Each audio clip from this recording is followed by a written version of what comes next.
American Football Stories is brought to you by Coach Paint. Coach Paint is a great tool that allows us to add graphics to player highlight clips similar to the graphics you see on TV. Coach Paint offers the ability to clearly tellustrate video while increasing retention of information in a shorter amount of time.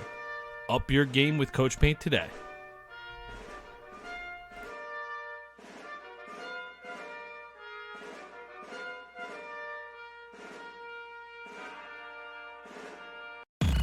What time is it? Game time!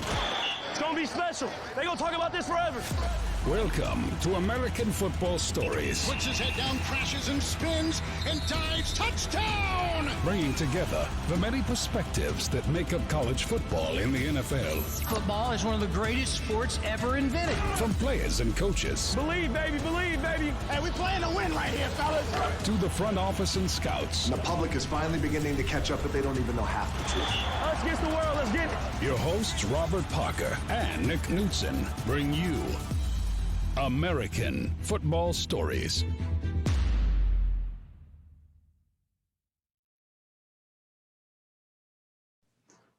Welcome to the American Football Stories podcast. We are excited today to be joined by California head coach Justin Wilcox. Coach Wilcox, welcome to the show. Hey, it's great to be with you guys. Excited to have you. Rob, why don't you jump right in, man? Hey, Coach. Robert Parker here once again. Thanks for joining the show. And let's just dive right in. I know you're kind of pressed for time. Your coaching resume is very extensive with stops at Boise, Tennessee, Washington, and USC, just to name a few.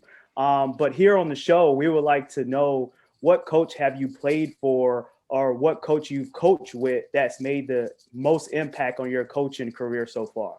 Geez, that's a difficult question, Robert. A good one. But I think the first thing that I recognize as being in the position that I am now, I'm fortunate to be the head coach here at Cal, is, you know, even dating back to my high school days, like the way that those guys impacted me, you know, the values that they instilled in me, how they taught the game, and then going to college and playing for a couple guys and Bob Gregory, who was instrumental in starting my coaching career, who's now at Washington, playing for Nick Aliotti, who I'm still very close to. And then the relationships, the guys that I've worked with, you know, throughout my career with, you know, Coach Pete and Coach Tedford here at Cal, gave me the opportunity to get hired full-time and start my career. And then Coach Peterson, who I learned so much from at Boise State. And then the assistant coaches that were in that environment, who I, you know, learned so much from, developed great relationships with, and then kind of, you know, made the rounds, so to speak, and coached a few different places and learned from some great people. You know, once in a while you learn what not to do as well, and that's maybe even more valuable. And then prior to coming here to Cal, I worked for Paul Christ at Wisconsin, who's a phenomenal human being. Worked with some great people there. So I just have been so fortunate to be around so many really awesome coaches, like, you know, X's and O's and teach the game, but just some really quality human beings too. And so I could kind of go on and on about all those people. We'd be on here for 3 hours. So you mentioned your first stint at Cal under Tedford. How much did that impact your decision to, when you got the opportunity to take the head job, you knew the place, right? So how much did that really impact your decision to say, like, oh, I know what I can build here versus some other places that might have offered you that you didn't know as well? Yeah, significantly. I think having a kind of a pretty good understanding of Cal and, you know, the recruiting base and the types of players that had been successful here, what that profile looked like. And then honestly, I think it's probably the reason I was in the conversation to even be interviewed and hired here potentially. It's because I had been here. I don't know that if I hadn't been here prior, if I would have even had an opportunity to be, you know, transparent with you. So I think it had a lot to do with it. You know, the education piece, the education and location, those are two things that'll never change at Cal, regardless of who the coach is. And those are two things that I think give you a great opportunity to recruit the guys that we want to recruit. And we won't recruit every talented player, but there's a lot of really talented players that take school seriously and would value being at a place like Cal and the location we're in. So, Coach, one of the most fascinating parts about the program you're running now is that in an era where we have seen, I mean, not just in college football, in the NFL as well, where the offensive side, it seems to be all about the offense. You come in, you're a defensive guy. You obviously played safety in college at the University of Oregon. Your father's a Hall of Fame linebacker. So you kind of have defense in your blood. Your program's really embraced the defensive side of the ball. How do you find that to be an advantage at a time when the rest of the sport is so focused on the offensive side of the ball that, hey, we're one of the few programs that seem to be really embracing the defense? Well, we aim to be a program that, embraces the balance of what it takes to be a really successful program. So playing great defense, great offense, and special teams, and being really complementary and not being one-sided in any way, shape, or form. And that's our goal. And right. We have the right people here to do that.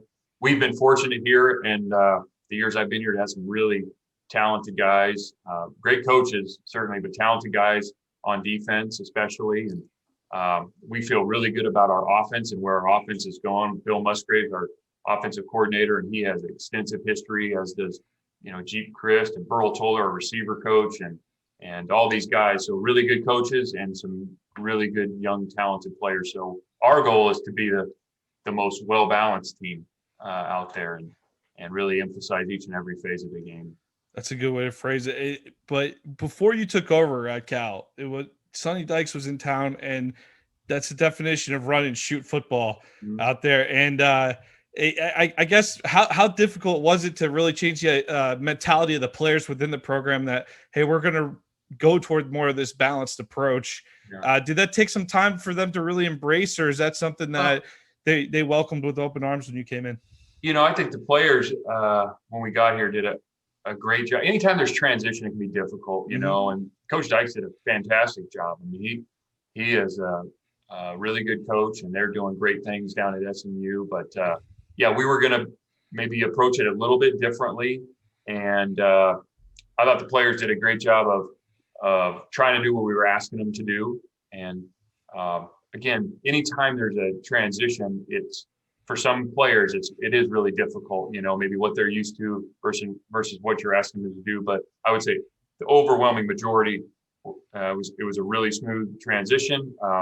We still haven't got to where we need to be on the field or what we expect to be, but I thought the attitude of the players was really exceptional during that time.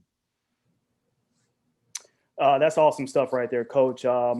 Unfortunately, last year, we know we suffered through the pandemic with COVID and everything. But the NCAA did a great job and created an extra year of eligibility for everyone with that waiver that they put out there, which has created a concept of the super senior. So with that being said, how has the extra year of eligibility impacted your roster for the upcoming season, especially on the defense side of the ball? Because I know you have a older linebacker group. So could you just elaborate and talk about that?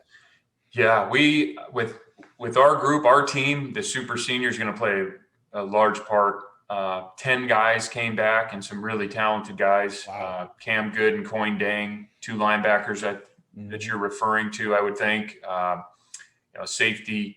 We just had a number of guys that could have probably moved on and had the chance to either get drafted or be with NFL teams currently, but felt like they had more to do coming back and really didn't get to play a whole lot last year, as you mentioned. So that group will, be significant in our season this year. And having 10 of them that chose to come back and want to be a part of this team, I think that says a lot about them. It says a lot about, the team and how they feel about their teammates.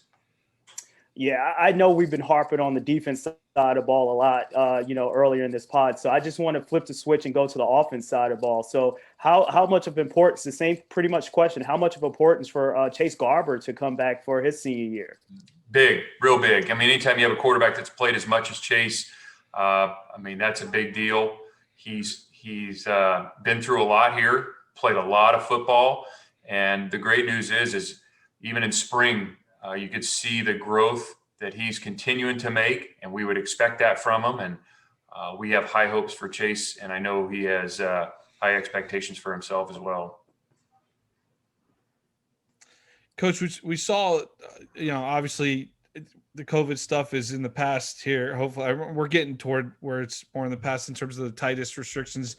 But we saw California itself had to deal with some of the tightest restrictions in the lockdown across the country, to the point where Stanford and the 49ers couldn't even practice at home. I believe that was the case. I saw you guys got to play your final game at Memorial Stadium last year against Oregon. Big upset over your alma mater there. But what was that like with the extra? I mean, it was tough for everyone, but in California, it was like almost a different level of toughness.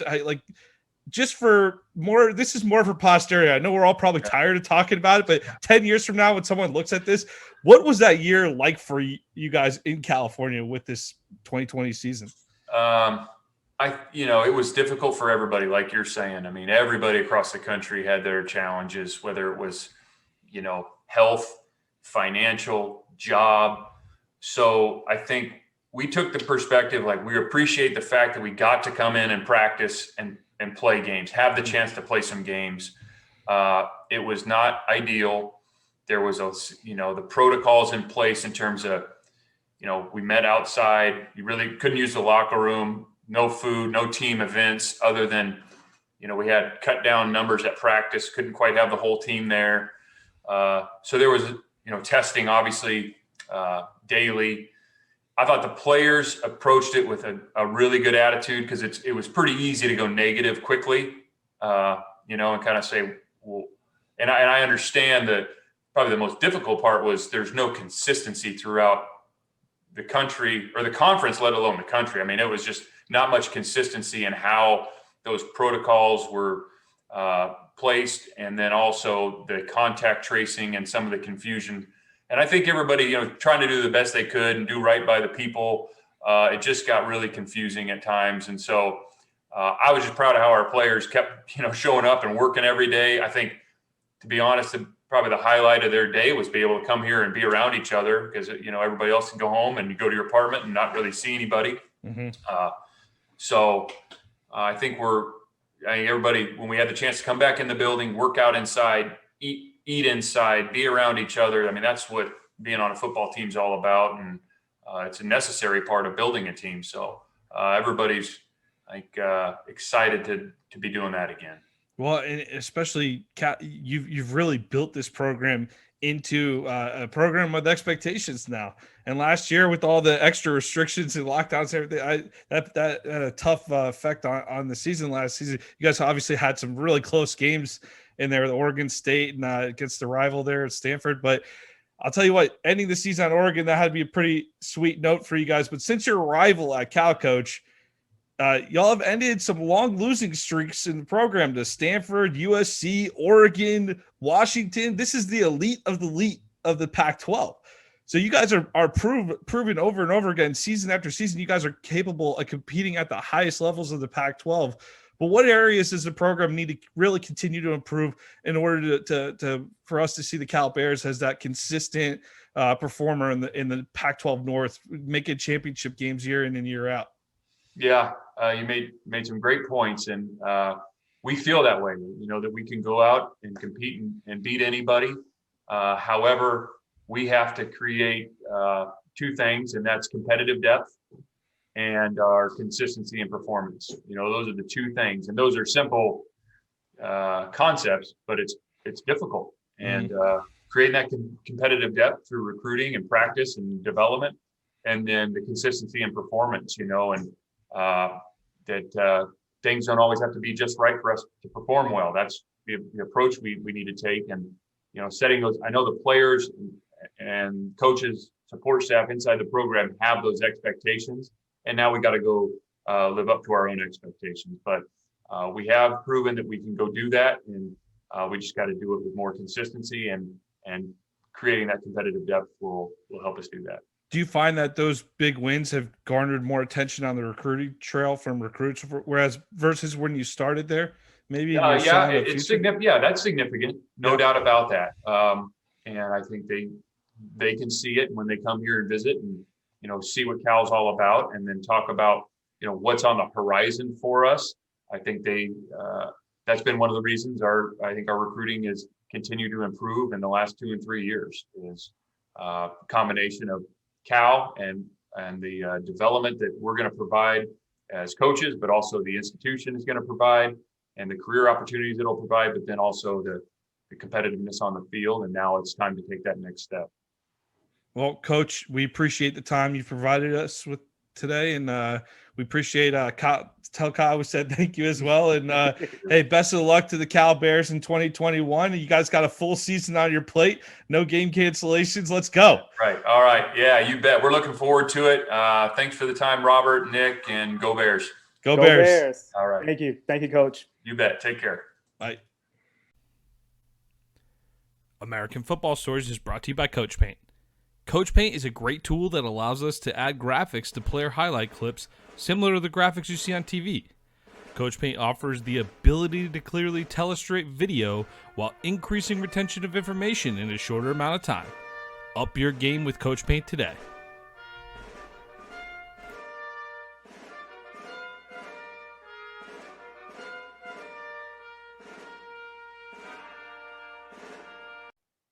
Thank you for listening to American Football Stories podcast.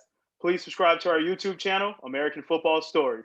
We are working to grow our network on YouTube and would love to have you subscribe. You can find us also on Apple Podcasts, on Twitter at American FB Story, and on our website, AmericanFootballStories.com. I am Robert Parker. My co-host is Nick Knudsen. This has been another episode of American Football Stories.